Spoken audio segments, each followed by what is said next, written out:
Everybody, and welcome to today's stream. I am Jay Smith on the internet, right here with a couple of very special guests. But before I go into that, I do want to say that today I will not be doing any sub shout-outs until the end, as well as any donations, just out of curiosity to my good two friends.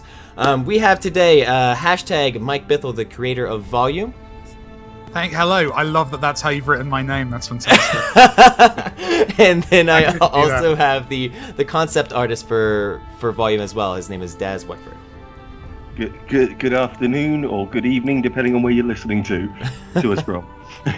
Welcome, you guys. Thank you very much for joining me, especially you, Mike. Me and Daz were kind of like having this off the cuff sort of thing that was a little bit planned, and then last minute, Mike Bithell says, "I want in," and I said, "Yes, you may." Look, come I mean, the key thing, you know, you guys would have had a good chat, but you wouldn't have had an amazing chat. And that's what I mean. Here we go. We're gonna take what might have been a decent, pretty cool little thing, and then we're gonna make it better.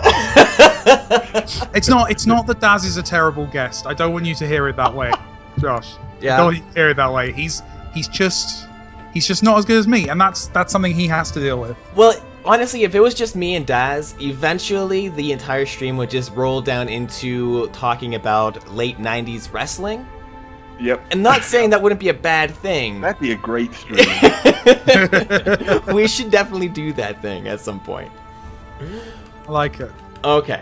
So, Mike, you are the creator of this game that is the follow-up to Thomas Was Alone, which is one of my favorite games probably ever. And then you made this, so which is vastly different. Can you tell us a little bit about that experience? Traitor. That's great. That's a great opening. I loved your last game. This game is... I did not say that. Not the last game. It is not your last game. Your last game was a two-dimensional... It was a geography jumper, as my brother called it. Yep. Have you got the name for this one yet? I don't think so. I don't think he's seen me play it. Really caught on. Like, I've seen that in like videos. I've seen that like that's people often call it that on the internet now. I feel you've owned that conversation. I just need to. I want by the end of this stream, I want to know what Volume is called. That's what I'll ask him. Name. I want a better name though. All right. If he's watching, I will ask him. Unfortunately, his wife is due to have a baby today. So I doubt he's watching this, and maybe he's watching her. I don't know. I don't know what they do. Did they know this was happening? Could they not have organized around it? To be honest, I was a little bit mad that they didn't have it 2 days ago when it was my birthday. And then I could have had a nephew on my birthday, and then we would have shared that bond forever, and then they ruined it. So what I'm going to do is I'm going to be playing in the background. I'm going to go from the first level to as far as I can go in basically 2 hours. But just talking about the game, where it came from, and all the experiences you guys had making it. Cool. So first level complete. Basically, it's just a tutorial just to show you the direction of this. And so is this how you really played out the entire beginning, just to see how everything would kind of just slowly introduce the mechanics to the player? Yeah, that's it. Basically, you're teaching the player. Like, you're teaching them how things work. You're teaching them the rules of that world. One idea that Daz had, which is in there, is in that very first level. Like, in the bottom left, there's a little Thomas just stood there, just hanging out. Do you remember putting that in, Daz? I did not notice that. I've not seen anyone call on it, but, like, me and Daz, like, basically spent it was a night and a morning just basically doing all the color pass on all the levels. So so we were just sat there going a little bit insane, basically. Okay. And we added that for fun. But yeah, nice. So yeah, at this point in any game, you're just kind of working people up to it, just kind of teaching them the ropes of how to move around, how to do things, how to interact, and especially with something like Volume is very kind of puzzly. You're teaching them like how the enemies work and what the rules are. So how do you kind of decipher when a level is, or when the player is ready to move to the next step? Is that part of the design process? I mean, to be honest, with this one, we did, I mean, it sounds really like cold when you say it, like when you just describe it, but there's basically a spreadsheet. Like literally there's a spreadsheet which is like, 100 levels, and what do we want the player to know at each of the at each of the levels. So the first level we want you to basically be able to move around and to get to an exit. Second level is we want you to understand that exits don't open until you collect all the gems. Third level is we want you to understand how cover works, but we're not having moving enemies because we know that you might not be used to that. So then we do that, and then you get to the moving enemies level, and then you understand how enemies move, and it's just that basically. And you do that. I mean, with a good puzzle game, you're doing that like on every level. Like the volume introduces, like we introduce like a new gadget at level 90, so we're always teaching. That's just kind of how it all works. Okay, great. I think I've got to about a third of the way through the game, around level 33 or so. But there has been a lot of new gadgets every time, like you were just been mentioning. So, do you have a final count of how many are actually in the game? Yeah, there's nine gadgets, and then the world interactions. It's a weird number because there's different kinds of like multiples of the same kind of thing, so like different kind of keys and stuff.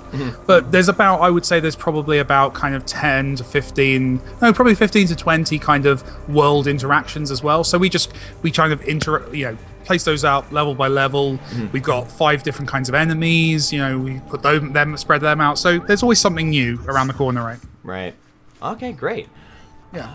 Wonderful. This is looking cool. I'm liking, by the way, you're doing well. It's good. I've learned a lot from this game in terms of basically how it goes. So I like speedrunning. I've dabbled in the past, especially when it came to 10-second ninja. I love like those type of games that you start off and you have to like learn it over again. It's sequential. It's a lot of levels, but you kind of break them up into individuals. And so with that, it makes me want to play that level just that much better. So for this, it's such a strange dynamic to me because there is a lot kind of going on. Like, is it like a stealth game? Because it could totally be treated as a stealth game. But for me, it's more of I want to go fast as I can. And so it's a weird balance between what I'm going to be playing as or how fast I'm going to be playing it as, because I don't really treat it as so much of a stealth game as more of I try to get to the end as quick as possible. Yeah, and that's totally a valid way of doing it, although you've just missed a few gems, so oh yeah, I know, I had to get through very fast here. Oh, you've reset, there you go. I'm a bit behind. I'm with the chat. Yeah, no, it's at the moment it is that kind of game. It's a weird mix at the moment. At the moment we went for something which was emphasized speedrun, but also had a pretty kind of robust stealth system as well. What we found is that we need to focus that a little bit. A lot of the people who've played the game, those who play it in the way you're playing it are having, I think, a good time and are getting on well with it, and are finding cool ways to like optimize their performance. But I think those people who come into it kind of expecting more of a pure stealth experience, there's a few things we're going to tweak just so that they have the option. We're not going to change the experience for you. If you want to play it like this, that's cool. But the main one's checkpointing. So checkpointing, every time you go through a checkpoint, it saves your progress, and then if you reset, you're going to go back to that checkpoint and everything resets. And that is cool and great for speedrunners because it means you can create the perfect path through a level. Right. But if you're more of a stealth player, you want to work out how to properly go through a level, it can feel a little bit like cheating. So we're just tweaking a few things and adding a couple of updates just to get those checkpoints working a little bit better for the more hardcore stealth player. Those are going in the next week or so. We should have some of that stuff going in. So that's the cool thing about games now, is you can bring a game out, see what's working for which audience, and then just kind of optimize that and make that better and better for each kind of community.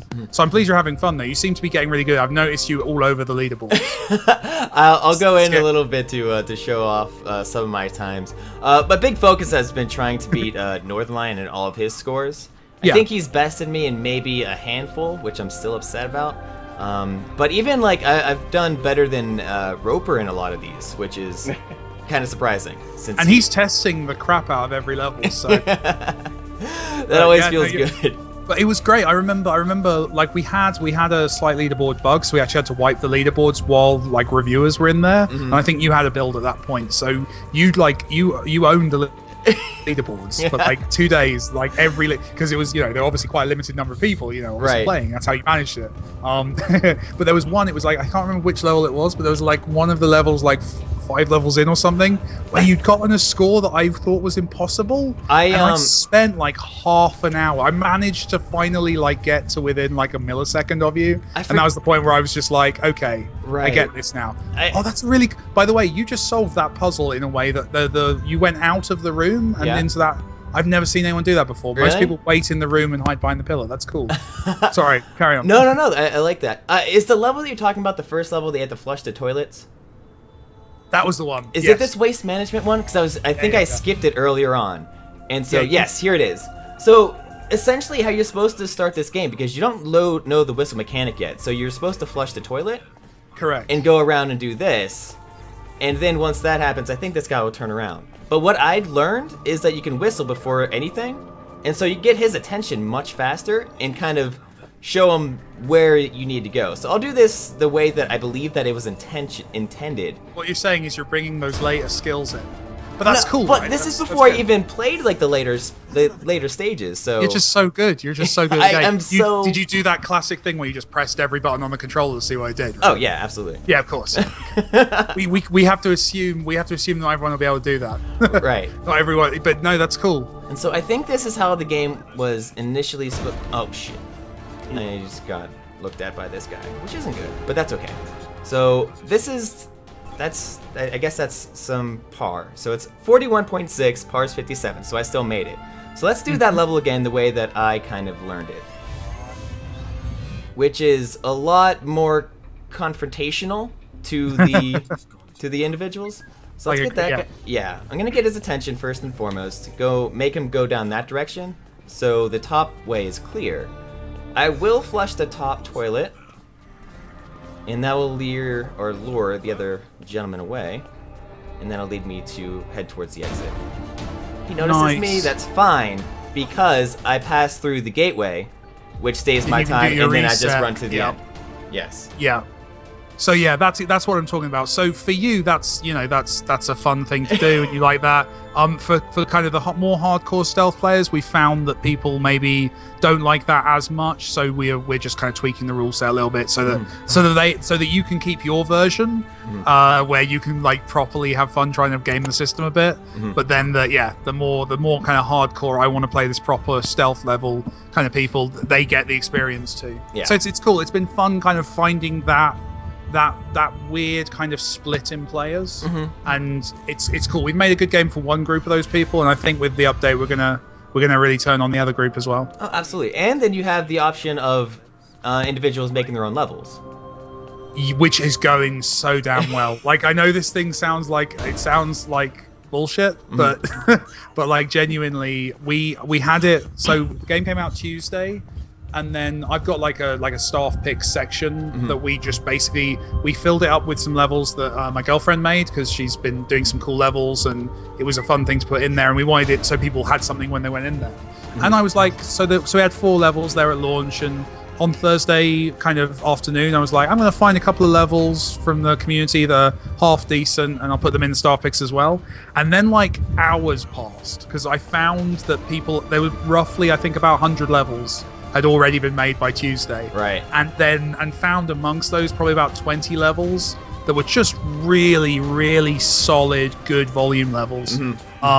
Which just like tripped me up and got me confused and yelling at my screen and stuff. And we added those, so we added those to staff picks on Friday, and now now the game's 20% bigger than it was when we launched, because we just got all this new content. So the hope is that people are going to keep making that stuff, and we'll keep going. But yeah, there's some really great community stuff on there. There was really solid. I think I only played one community level, but it was a recreation of the original Metal Gear Solid. Like, nice. Right when you got to like the first submarine, I forget what the base is called, but I played that. I was like, oh Shadow my god, Moses. yes, Shadow Moses. Yeah. Well, I honestly, I'd never had a PlayStation. I was a Nintendo 64 kind of guy, but no, but that was like super cool, because that's something that you really didn't. At least I didn't anticipate, like recreating other stealth games, other stealth levels that are based around those games. I thought that was pretty cool. Plus, there's a way that you can basically make your own kind of chain of stories as well. Like I see, people are starting to do that. Yeah. I'm kind of hoping that we're going to see, and this is just me being a Tenchu fanboy, but I'm hoping that we're going to get some recreations of the original Tenchu Stealth Assassins missions remade in the editor. Just because, basically, because I want to see them. So, not dropping any hints or anything, but, you know, if you feel like making a Tenchu Stealth Assassins mission, you know, Once that gives you a blessing. Once the dude who's made seems to be, there's a guy who seems to be painstakingly trying to reproduce the entirety of Metal Gear Solid 1. Yeah. Once Yeah, they start I've doing seen that, that. we need to get him on Tenchu. We need to get and then Hitman and then Splinter Cell. We'll get the whole package there. But yeah, it's great to see that. It's just getting started, you know, like we're not there yet, but there's enough of a community getting started that it's quite exciting. Absolutely. So I guess one of the things is, how did you get started with this game? What made you want to make a stealth adventure game? I guess it was just a genre that I loved, and was, you know, I was a proper Metal Gear Solid fan, and you know, Hitman Blood Money is the greatest video game ever made, you know, like Deus Ex, like lots of things like this. Big Thief guy as well, like many years ago. And it was just one of those things where I was just seeing a bunch of so this was like 2.5 years ago, and I was seeing quite a few kind of stealth games in production, and they weren't setting my heart on fire, you know what I mean? Like Right. it wasn't the AAA stuff. It was cool, and I play a lot of it, but it wasn't that kind of pure stealth that I was waiting for. And it was one of those moments where, you know, Thomas Was Alone had started to do really well, and I was like, oh man, someone with like the resources should like make a proper old school. Wait a minute, you know, it's like one of those moments where it's like someone should make this. Oh wait, I could do that. Yeah, why couldn't I just do that? Exactly. So it just kind of grew from there. It was just a thing I wanted to exist in the universe, and I thought the most polite solution would be to make it myself. Right on. I like that. And now, selfishly, I just get to enjoy all these different levels people are making as it goes on, and yeah, it's awesome. I feel like basically I've invested a lot of time and money into making a platform on which people can make me a stealth game. And I'm playing all these levels and having a great time. I like that meta. So I'm gonna make a game so other people can make the game that I want to play. Exactly. Yeah. Right It's on. it was the only solution I could think of. But it's cool, and yeah, people making really interesting stuff. So we'll see. It would be amazing if like next Thursday I log in and there's 20 more levels that we get to put on the server, and you know we get to keep rolling with that and just basically building out like the biggest stealth game ever. That would be amazing. And how did you get into the Robin Hood sort of storytelling with this as well? That was a weird one. That one was mainly because I knew I wanted to tell a story. I knew I needed something to kind of hang this off of. I knew it was going to be more kind of gameplay focused than Thomas Was Alone. Like Thomas Was Alone was like pure story really with a bit of platforming, but I knew I wanted this to be more of a gamer's game, for lack of a better phrase. Okay. So I wanted something to kind of explain and give it context, and I just did what I normally do and just started researching and just started looking at, you know, books and thinking about like, so what stories could work in that. And you know, I knew I wanted it to be stealth, so it's like, is he an assassin? Well, I don't want it to be about killing necessarily, so robbery. How do you make a thief interesting and cool? And then obviously, you know, very quickly you realize who the most popular thief in all the fiction ever was. And but what was really cool was I started off like genuinely I was just planning to rip off Robin Hood, but as I read stuff about it, as I got more and more into like the history of the storytelling and stuff, I was just like, actually it's more interesting to me to try and do my own adaptation of this and try to kind of try and do a new version of this story, and you know, what does a Robin Hood story made now kind of play like, and what's it about, and all that kind of stuff. So yeah, that was the thinking really. Okay. So you like modern day, like this is set in what, what is it, 2040s? 2000. Well, that's an early plot point. Is it set in the 2040s or the 2050s? I wouldn't want to give spoilers. Okay. I will say that the AI in the game definitely thinks it's the 2040s. Okay. There you go. Got you. Thank you. But speaking of the AI, it's Danny Wallace. Yeah, he's my good luck charm now. It's actually contractually obligated. I can't make a game without Danny Wallace in it anymore. If you're gonna make a game and have it contractually obligated to have one voice actor, I think that's the best one to have on your team. That's my thinking. He's great, and he's just incredibly supportive, lovely guy. Good. And how did can you tell us a little bit about the other voice actors that are in this? Obviously, because I played this game or through these levels once already, it's not going to go through the story. Yeah. So we're kind of missing a little bit on that, but maybe later I can skip to some of the levels that I haven't been on yet, and we'll get some of the voice acting going. Yeah. So it's someone in the chat just said that Danny Wallace is the Johnny Depp to my Timber. It is starting to look that way. It's starting to look that way. I thought he was as long as he's not the Helena Bonham Carter to your Pixar. The what? The John Ratzenberger to your Pixar. Oh, I like that more. That's cool. So what were we talking about? Oh, the actors. So Charlie McDonnell plays the main guy. He's just a really cool YouTuber I know who's provided the voice for the main character. And then the bad guy is Andy Serkis, who's Gollum. You know, so that's incredibly cool. Right. I still don't entirely believe it. Like I play the game and his voice happens. It's like that's Andy Serkis in my game. That's weird. Right. Yeah, and that was just obviously very exciting for a nerdy guy like me to get someone I respect and like that much to be in my game. So how did that kind of relationship come about? I mean, indie superstar Mike Bithell and Gollum team up from where? Yeah. It was just something that hey, let me see if this could happen. I'm just that big a deal now, Josh. I'm just that big a deal. He came. No, it was, to be honest, kind of standard like movie star casting stuff where I got a casting director and just kind of lots of negotiation with agents, and I wrote him an email about how I owned a copy of his autobiography and stuff as a teenager. Yeah. Gollum, how we made movie magic, the Andy Serkis story. Proud owner of that book as a kid. So yeah, it was cool. It was amazing to get him, and yeah, but I think the thing for him was he really liked the script. He really wanted to do a character like Gisborne. Okay. And yeah, I'm incredibly grateful that he fancied it. That's awesome. And what about how the game looks? I mean, what made you want to go from, I guess, the 2D, squares and shapes that you did the first game to a full dimensional 3D, and then what's kind of what was the idea behind how the visuals look in this game as well? I mean, I basically wanted to give Daz a job. It's true. So Daz, tell him about the art. That's your domain. Yeah.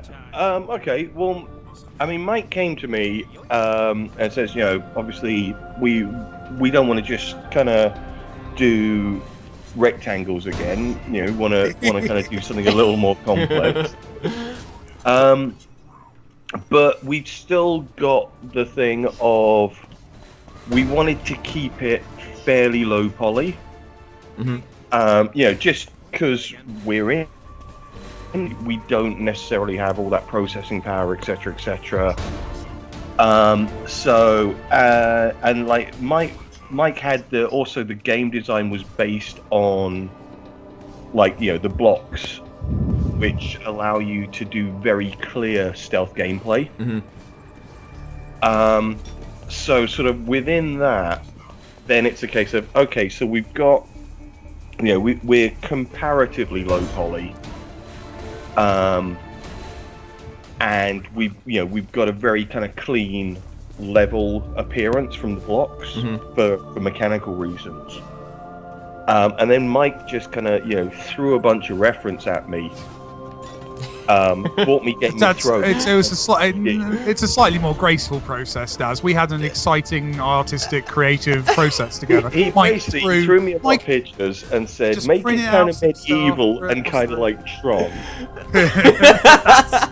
We had hours of in-depth. We did. We went. I'm streamlining. I was streamlining. You're lying, is what you're doing, Daz. You're lying to make me look stupid in front of all these people. Oh, that's so good.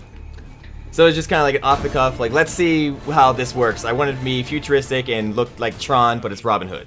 Yeah, I mean, like, let's say I'm simplifying. I mean, we wanted, like, obviously we've got the Robin Hood theme, so, but it's, you know, futuristic. So there were some very kind of deliberate decisions, things like, you know, like the clothes Loxley's wearing are sort of, it's futuristic, but it's only near future. So theoretically, you could go in a shop and, you know, make yourself a Loxley outfit very easy, like with the exception of the actual the harness he wears to interact with the volume. The rest of his stuff is pretty much contemporary stuff, but at the same time we wanted that kind of Robin Hood suggestion, that medieval suggestion.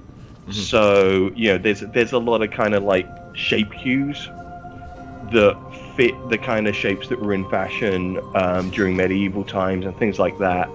So, you know, yeah, there is actually a lot more thought gone into it than just like make this. But, and also we had two kind of realities effectively. We have what we class as the real world, which is Loxley, the warehouse this is all set in, you know, and then everything projected by the volume itself. So, you know, like when you go outside of the volume, all the real world stuff is very desaturated, mainly because we knew we were going to have a lot of color coming from the volume. So we didn't necessarily want to be fighting that and get some sort of ugly color combinations. But also just to kind of, you know, sort of ground it, you know, make it a bit more kind of realistic. And then the volume itself is, you know, very clean, lots of polygons visible, and just, yeah, very kind of clear, partly for aesthetic reasons, but also just to help reinforce the gameplay. Like things like the guards and everything you can actually interact with is white, because then that's the brightest thing on screen. Right. Which means that, you know, it catches your attention. And there's never any kind of confusion between what's, you know, scenery, like the sort of monitors and the potted plants and things like that are just kind of scenery to, you know, embellish the level a little bit, and then what's actually something that has a gameplay use. So, you know, there's a lot of kind of you know, not color but contrast cues to try and keep all the gameplay elements very clear and, you know, very easy and instinctive to kind of interpret very quickly. Right. But then that's also got to tie in with the overall aesthetic of the look of the volume reality as well. Is that better, Mike? Is that a That was comprehensive. I like that. No, that's cool. That made it sound like we're professionals. So. That's what I get paid for. Oh man, I love the look of this level, and I can say that because I didn't. You know, it's Daz's color palette, but man, this is beautiful. Yeah, I think, to be honest, do you not like this one, Daz? No, I like I can't take credit for all the colors. Because he didn't make all the colors. That's what he's saying. No, that was God. Yeah. God made all the colors. No. We had a level design team as well, who, and like, you know, sometimes we've got a level from the level design team, and we just looked at it, and it was like, yeah, that looks great, you know. Other times, and it's not necessarily because they were bad colors, but there was a very kind of cold kind of vibe overall throughout the game. So a lot of the color tweaks we did were just kind of like warm up the colors, or basically, just, Daz you know, likes to feel useful. I like warm colors. All the stuff with like yellows and reds and stuff like that, I've probably had something to do with. Yeah, this is all the stuff like this where it's kind of cool and desaturated. That's me. That's my taste. But the level designers as well were doing loads of this stuff, and yeah, it's just been a really cool. Just a bunch of people, just a big collaboration. But it's good. But Daz hates colors. Daz loves colors. Daz is the guy who wants everything to be super bright and colorful. And I'm like, no, Daz, colorful's not cool. We're making art, Daz. This isn't edgy enough, Daz. There was like one level. I'm not sure whose exactly it was, but it was one from the level design team, and it's just pure white. Like the floor's white, the walls are white, the props are white, everything's white. And it's sort of, kind of a little bit against the design ethic where we were like, well, the only white things on the level should be the interactive stuff. Yeah. But it just looked so dynamic that it was like, yeah, damn, let's just keep that. That looks lovely. Yeah, you make rules so you can break them, right? Like yeah. That's how I think we've done things a lot of places in this game. That's pretty much how I played the game as well. Yeah, no, you do. It's really fun watching you play, actually, because you're playing it in a proper speedrunny way. Mm-hmm. Like, you're actively, like, going against what you know you're meant to be doing. It's such a conundrum for me. It's just, like, I want to... Like, I want to just play through some of the levels just, like, as I'm supposed to. But I'm just like, well, I know how to not do that, too, so... Yeah. And so, like, that last level that I just went through, there's that guard who's just facing the exit. And I'm like... Well, there's no reason for me to, like, not go right, like, past them or right through them because the game doesn't punish you for it. So, I'm gonna do it. Yeah, no, I totally get that. I love it, actually. It's really fun watching. I think it's something that we didn't anticipate quite as well as we could have. But like I said, like, I'm already working on the update. So we'll have the update, so you're going to get to play through the game again in a way that will reward you for playing it quote unquote properly. Right. But at the same time, like, I want that leaderboard to still exist where people are like doing all this stuff because it's just fun to watch how people can optimize this game. And I'm intrigued to see like how the speedrunners go for it. I forgot that there's a wait time after you pick up items. And it dies horribly. Yeah. I'm like, I'm pressing right trigger, but I'm not doing anything. No. I do love quite a fast charge though. I love the speed shoes so much.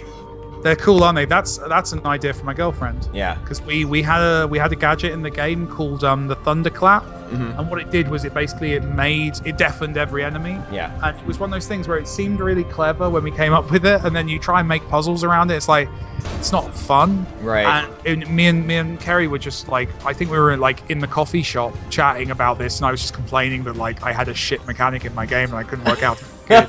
And she was like, well, what if it's like that it makes your shoes silent? I'm like, what would that achieve? She said, but you could run and no one would be able to hear you running, so you'd be free to run. It's like, oh, and then we just built it off of that, and it just works really well because you've got this silence, this silent effect, which means that you can run over noisy floorboards and no one can hear you, but also it gives you that run, so it's like crazy empowering and awesome that you can just like dash through a level after you've been kind of sneaking. But yeah, it's cool. It's I'm really happy. Right. I'd like to point out that I totally destroyed Roper on this one. I'm number 12 in the world, and he's number 508. You've got a problem with Roper, haven't you, man? I just like dogging him.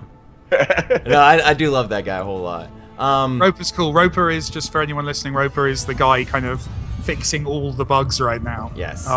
Just kind of slamming his head into the keyboard trying to get things working. And I'm like, Roper, can we sort this out? And he's like, okay, fine.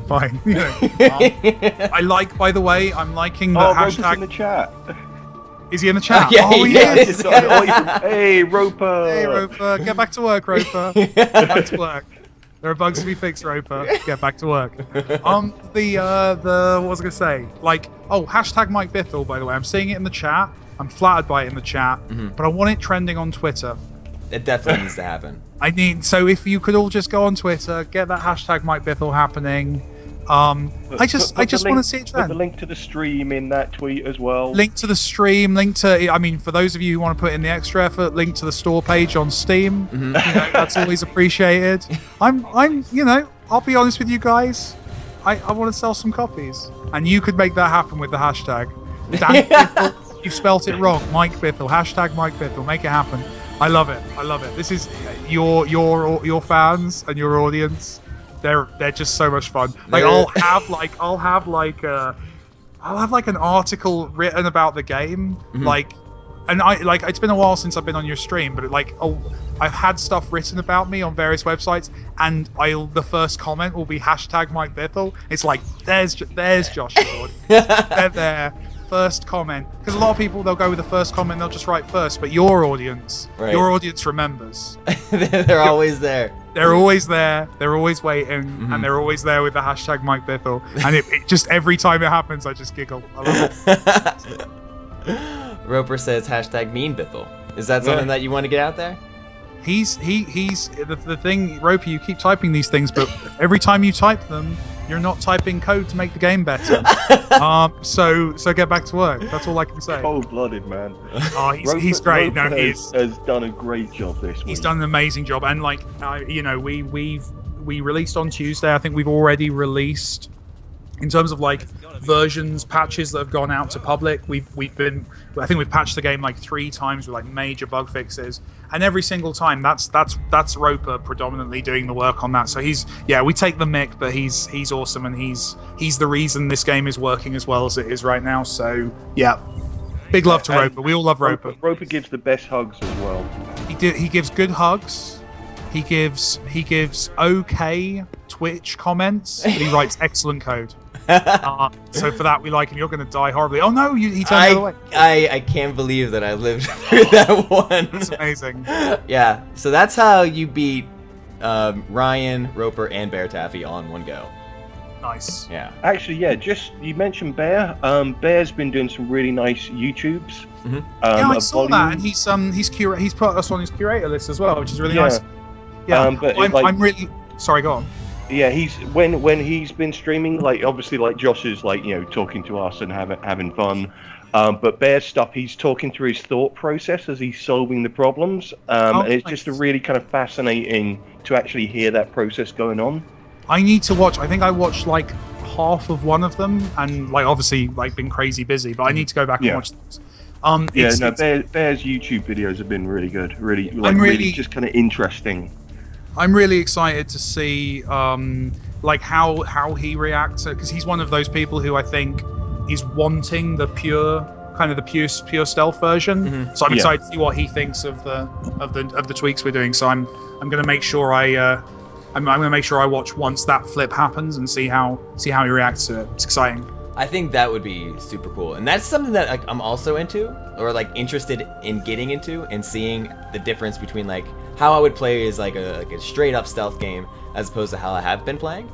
Yeah, and I want to let you do both, like, because I mean, it'd be very easy to just kind of like panic and change stuff, and like it just stops being the way it was. But I think it to actively like go, no, we're going to have this version for those who, because a lot of people are enjoying doing exactly what you're doing and kind of exploiting it a little bit, but then we're also going to we're going to give that pure experience as well, so you're kind of getting more game and lots of, you know, more replayability as well, right? Because you can try and dominate 2 leaderboards now, and we're also putting in another even more hardcore checkpoint system that actually, should I say what that is? No, yes. I'll be good.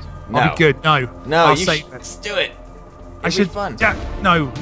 I want to, but I won't. So that's like an even more extreme version of it. So I think we're going to have some nice variation for, you know, people to choose how they want to play it a little bit, which is cool. And this is the cool thing about releasing games in 2015 is you can do that stuff. I mean, me and Daz, we're from an era where like, you know, making PS2 games, where it's like you make the game, you put it on a disc, and then you're done. Like you can't go back and like add stuff or you know make the game better over time in the way that we're doing with Volume. Like you just have to basically put it out there, and then that's the version of the game that exists in the universe, and there's nothing you can do. So that's real. I don't know about Daz, but I find that aspect of like the game, releasing a game nowadays, just to be the most exciting. Like that's I think like launch week's been a really weird experience for me, because I was you know, like you say, it's like I'm from that kind of older era of games where it's on disc and it's done. And I was expecting like Tuesday, yeah, it's out, great, celebrate, fantastic. And I spent the past 4 days in front of my PC, which is probably not that much different than a normal day for me. But I you know, I've been like I've been looking at like, you know, forums, I've been on Twitter, I've been watching YouTubes, I've been watching live streams, and just kind of reading all the reviews and just focusing on where we got it wrong. And that sounds a bit negative, but it's like, because Mike says, like, nowadays that's stuff you can fix. Well, for me, it's like, it's actually, You know? it's not even the fixing. It's like, that's actually like exciting design time, because I woke up this morning and I wrote a design doc for Volume, a game that's already out. That's awesome. Like, I designed out a new mode for the game that I want to get into the game eventually. And it's like, I can do that, and it keeps going, and yeah, it's really cool. And it's nice that there's a community forming that wants more of the game, and we can kind of do more stuff, you know, in that direction, which is, yeah, it's yes, you know, there are things that we can go back and we're legitimately like fixing problems, but at the same time, it's like, I'm more excited by the idea of like adding to it and making the game bigger and better. We got some pretty ambitious plans for the next few months, so it's going to be interesting to see like how that all plays out. Oh, absolutely. Just being able to go in and change how the game was actually supposed to be. I think like the first time I heard of something like that was, I want to say like, oh shit, I hate this part. Star Wars Battlefront 2 or something like that. It didn't actually have online multiplayer on the original Xbox. And then there's like, let's just patch that in there. And that was the first time I was like, oh my god, they can do that? So when you can just change your game on the fly like that, I think that just, it gives you a whole another opportunity to reach a broader audience and make the game and gameplay experience a whole lot better for everyone who wants to play. By the way, like, Actual for Reals Dinosaur just posted a comment in the chat that I'm totally going to rip off. He said we should have an unlockable option where you can change the hue of the level's color, like not in the editor, but like if you wanted this map to suddenly become a different color because you want to. That's a really nice idea, Daz. I spent like 12 hours on these colors. I know, Daz. Daz is more precious than I am. No, that's totally cool. I mean, that's like, you know. Put it on the list. What we're gonna do? Let's come up with some like alternate palette stuff. That'd be cool. That'd be really cool. Yeah, Daz, just do it. Just do it, Daz. Make it work. Yeah, be cool, Daz. All right. Be cool, Daz. Don't hold up the team, Daz. Sorry, I thought you meant player kind of choice color, but you actually want like alternate palettes. Yeah, that's something that's doable. Yeah, can you like take like all the palettes that you have and just make them like switch over between the worlds? That's what I'm thinking. Yeah, because we have these these various color palettes already made that we know Daz likes.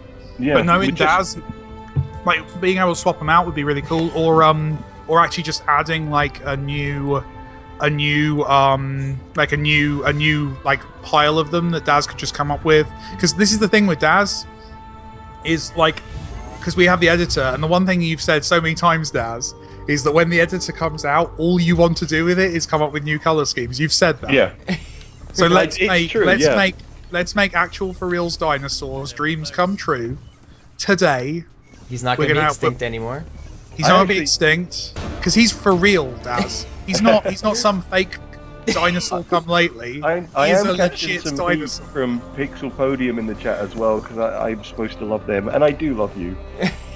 I love Pixel Podium actually just said, nah, great, I'm just going to make all the maps just shit brown. I'm like, alright, that's fine. Oh. Shit, Bram, that's fair enough. It's as far as reviews of the game go, I can live with it. I like the game, but all the levels are shit brown. Yeah, I really felt this game needed more shit brown in it. No, I think there's some cool ideas there. Daz, we'll have a conversation after the stream. Yeah. Let's try and get that in. But yeah, no, with all these things, it's like I basically just have a massive list on my computer. These are all the things I want in the game, and like if you realistically look at them, like there's like 6 months of stuff there to make. So we'll add it to that list, and at some point we'll pop it in. But I think it's quite a cool idea. I like that. Just put it on the settings menu or something. There you go. There you go. Your stream has just added a feature to Volume. There you go. It's all good. We did it. We did it. You Twitch did chat. it. You did it.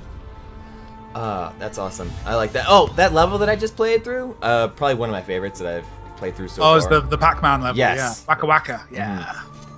So yeah, that one was one the level designers sent to me as a joke. They were like, hey, everyone's going to say our game's too much like Pac-Man, so we made Pac-Man.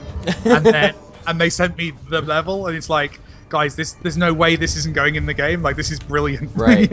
And then it seems like one of the custom levels as well has actually remade. There are the rival. You're behind the times, Daz, as in many things. There are already, like, there's a Pac-Man war in our level editor. There are people who are making rival Pac-Man maps. Oh god! Because there's not Pac-Man someone's made, and I can't remember the Tim, who's the lead designer on Assassin's Creed, has made a level as well, which is a Pac-Man. It's like an alternative Pac-Man level. So there you go. We have designers from Assassin's Creed starting to make levels. It's awesome. I think I screwed myself by going to this middle checkpoint that I didn't. No, you can do it. You can do it. No, you're good. You're good. You just got to actually use the gadgets. Yeah. What you're trying to do here is you're trying to cheese it. I'm trying to chase with OTI this, and it's not working. No. You know what this is? Video game design. This is right here. What is the difference between the oud and the bugle? The oud sticks to a wall, the bugle bounces off it. So you can actually place the oud and leave it stuck to a wall for a while, and then kind of come back to it. So on later levels, not so much on this one, but on later levels, I love how you're trying to do this. I did it eventually. Oh, you did it. On accident. I didn't realize, I forgot about the save point. So once you get all the gems and you go through the save point, that'll make sure that you have the gems even if you like restart. So I think I restarted after I got the gems, and I used those gems to go get the other gems, and then I finished. I said gems way too much there. So like here, for example, it's much easier with this level, is because you can stick the oud to a wall, and then you can run around, do what you want, and then set it off. Are you playing on controller or keyboard and mouse, by the way? Controller. Nice. How are you finding it on controller? Works love well? it. Cool. Oh, this level has a fun bug. Do you want to show it to your audience? Am I supposed to do this? Well, I'm a little behind, but yeah, it looks like you're doing the right thing. Like when I'm sticking to this wall right here? Oh no! On top of the table? No, not that. Oh, going into the that was the bug I was going to tell you about. This level, you can totally go into that table and go invisible to the guards. It's awesome. I had no idea. Yeah, it's one of those ones where it's like, so when you'll hear developers say these terms, but basically you like class bugs based on the severity. This is like a C class bug. This is like, this doesn't break the game. It's all good. It doesn't crash. Doesn't lose anything. It's fine. But it looks awful. So it's on my list. I'm fixing that this weekend. I kind of really like it. Don't know. It's not. It's being removed, and I'm gonna have to wipe the leaderboards to this level because it lets you cheat this level. Horribly. Really? I might have to just like, or just trim them down to the people who didn't cheat. I might just leave it for posterity. Everyone like, how do you finish this level in this short a time? I don't understand it. Yeah. So yeah, great game development from me. We'll fix that. That's on my list for this weekend just because it's so embarrassing. I had no idea. Okay, so let's do that guy over there. So have you not played this level before? I have played this level. I just never... Just don't remember how to do it. Yeah. So I played basically the entire game up until like the 33rd level last night. Oh, cool. But some of them, especially these latest ones, escape me just because it'd be like my first time going through them again. I unlocked an achievement, Arcade Flynn. That is, that's when you die loads of times. I think that's that's like you've died like 200, 300 times, something like that. Okay, I believe it. So you're doing well. Yeah, I die a lot in this game. Alright, so I want to throw this over there. Pawn's gonna go. Alright. I guess I should get the checkpoint.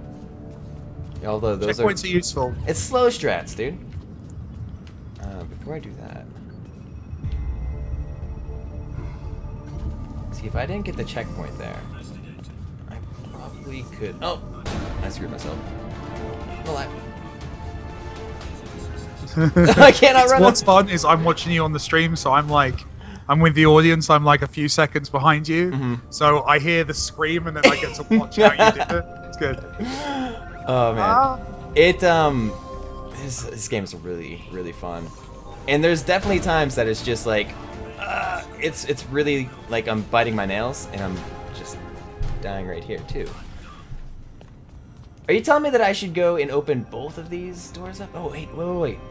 I think the reason I'm messing up is because if I... Yes. Think about okay. what they... Think about where you could make a noise that would make them go away for a while. That's all I meant to do. Yeah. You got it. You're already there. You already worked out. There we go. See, I can go slow in some of these, but I think I'm still faster than... What I love is you've still not done that where it's meant to be done. It's awesome. You're finding your own path. Don't tell me I was supposed to like go all the way up and go and open the other door, because they could pass through doors. No. You can make if you make a noise on that wall behind them, basically where you picked up the ood, they'll walk all the way around to the other end of the level, and you can just take your time. It's good. Oh. But it's okay. It's all good. But that's the thing is that there's which we really tried to make. We really tried to make we really tried to make it so that yes, it's a puzzle and there is a sleek way of doing it, but at the same time, like, you know, if you want to work out a different approach, then go for it. And those are often like those are the most fun when we take it to events. When I'm doing playtesting and I see someone like do it quote unquote the wrong way, that's always the best time, because you're like, oh, that's definitely not how we designed that, but cool, fair play. And because, you know, if players having fun, then that's cool. I love these levels. It's like the same layout or whatever as the Pac-Man, and I think she's like the security lady or something. Yeah. But her levels always just seem to be like the fun levels, and I'm not sure why. You're not saying all the levels are fun. I'm saying like they're more. I don't know. They're more silly. Yeah. It's really cool because we had like we had kind of 3 main level designers on this, and then, you know, I did a fair bit, and then other people. But there's one designer who's just really good at these kind of, like, he comes up with the really silly, stupid ideas, and he's great. I think a few of the thug levels are his. But yeah, it was just a really cool team of different people who were great at some things.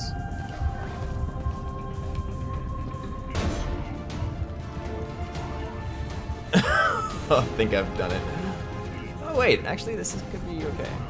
Nope, I'm screwed. I got pretty far for being... That's a bold approach you took there. That's a bold approach. I like it. Oh, since I already... Okay. But they can't... Oh, that's not good. I always forget This is so much fun to watch. I love it. Cheese it. Alright, cheesing is my middle name. So, I guess I probably didn't need to take off that alarm system. I think that's probably the slower of the strats that I could have done. Can I make it? Oh. Did I make it? Did I live? Did I die? I died. That sucks.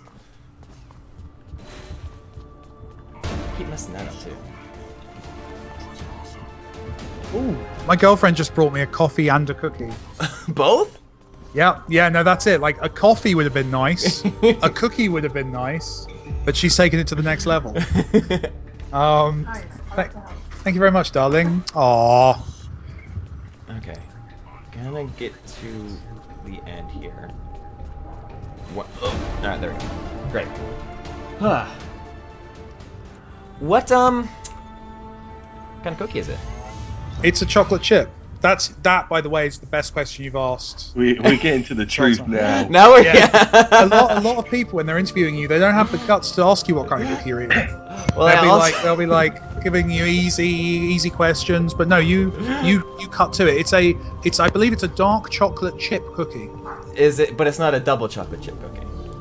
No. The cookie itself is not chocolate. Just No, the chips are. The cookie is cookie. Cookie is cookie is. And the chocolate is chocolate. Gotcha. But it's a dark chocolate. Mm-hmm. Nice. Okay. One thing I guess I forgot about the last level is that I picked up the mute. So is that you have these items throughout the game? Are they necessary to complete every level? Have you ever tried to do an entire level that you thought could be done only using the equipment provided? Yeah, we found a few of those. To be honest, most of the time when we've realized that, we've kind of left it in. Like, we've genuinely like because there are a few levels where, yeah, if you don't pick up a gadget, you can still, you know, if you're quick enough and smart enough, you can get through. And yeah, if it was more of a traditional puzzle game, I'd worry and I'd be like, no, tighten it up, make them use that. But generally, unless we're trying to, the only time we've done that is when we have to teach you something. So if we need you to learn on a specific level that, this mechanic works this way, right? That's the only time we'll force you to need one, because we want to give you options where we can, but a lot of the time we do have to make sure you've learned something, because you might get to a level later on where if you don't know this thing, it's gonna make it really frustrating. So it's always a balancing act, but yeah, it's there's some cool stuff there that kind of allows you to get through in different levels with that. Okay. There's a couple of little kind of, not tricks, I think tricks is the wrong word, but there's a couple of bits where you're relying on using the item and the whistle, which is just the thing you've always got. The whistle's like our backup in all those situations. Yeah. Right. But there's some puzzles that are actually whistle and item combination dependent, and you'll kind of get a bit stuck, and because you forget you've got the bloody whistle, and then you're like, oh yeah. Have you completed it yet, Daz? I played a bit of it, yeah. Oh, Daz. He's played a bit. He's played a bit. Take it seriously, Daz. Take your job seriously. No, I'm joking. Josh, can I plug the game on Steam? Yes, absolutely. Plug away. I just did. Oh, wait, no. I'm gonna ban you. So the game's out. So I'm just gonna sell it basically for a bit. So yeah, the game's out. Search for it on Steam's called Volume. It's also on PlayStation. There's a little bug that we're fixing, so I'd hold off on PlayStation if you're thinking PlayStation, just for a couple of days till we get that done. But the PC version is singing and doing really well, and cool community, all that stuff.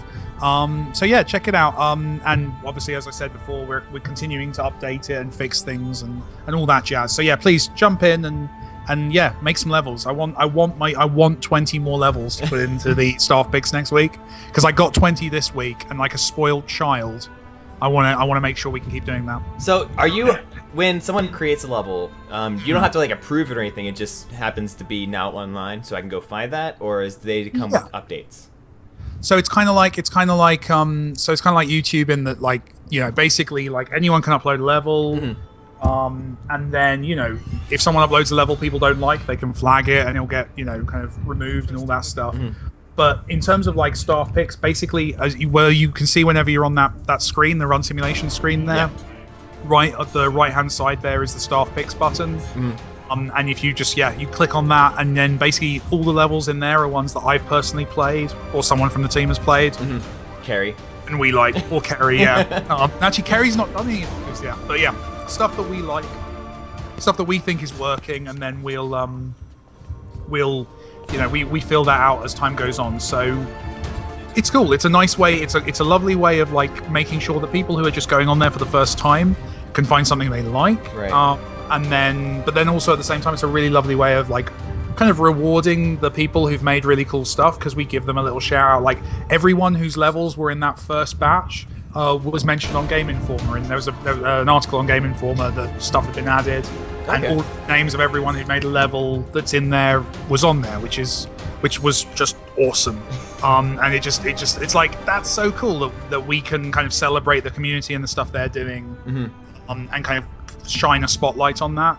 But yeah, it's cool. It's been really awesome. And the other thing is that all of those levels are playable on all the versions. So if you make a level on PC, then someone on PlayStation can play it. Someone on Vita, games on Vita with cross-buy and cross-save and all that stuff, all that jazz. It's not out on Vita yet, but it will be very soon. And then all of that additional content just kind of finds its way around the internet. So it's just nice that the community's starting to make cool stuff, and we can kind of celebrate it. Oh, are you playing one of those now? I think so. I found the docking in the Shadow of Moses, so I'm gonna go. It's a great title. I let that one through. I like that one. I was a big fan of it. Yeah. So yeah, this is the staff pick level. It's a user created one.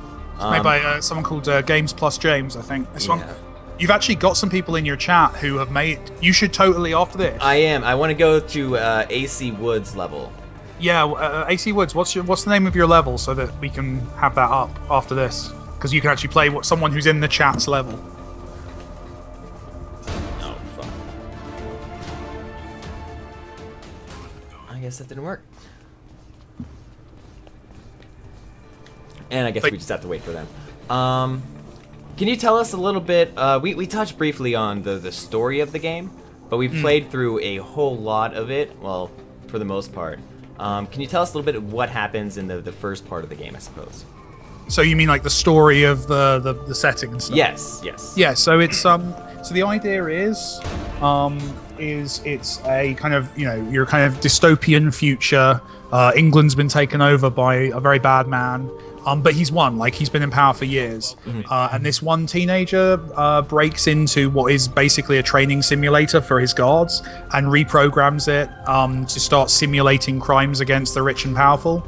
And then crucially starts streaming that online. So he's basically like a let's player of crime. And as that happens, like he starts to build up some notoriety and some fame for it. And obviously then the bad guys start to get interested in what he's doing and try and shut him down and all that stuff. So it kind of builds from there. I don't like where these security dudes are at right now.